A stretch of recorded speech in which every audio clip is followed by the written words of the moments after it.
Така нашумелите питки от авокадо в социалните мрежи, отбелязахте ме под видеа, пращахте ми рецепти, за това реших да ги пробвам и изобщо не съжалявам. Получиха се уникално вкусно.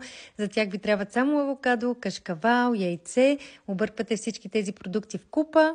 След това в горещ тиган аз оформих 2 по-големи палачинки, изпекох от двете страни. Едната палачинка е 200 калории, но в нея има 11 грама протеин, така че засища доста.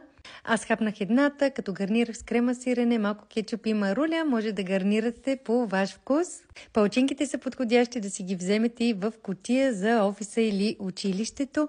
Ако нямате такава кутия, може да видите тази в сайта ми darimilenova.com.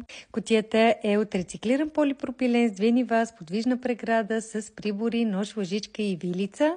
Кутията в момента е с 10% отстъпка, а още такива здравословни идеи има в моите карти с рецепти. Виж ги и тях в сайта darimilenova.com. Целувки!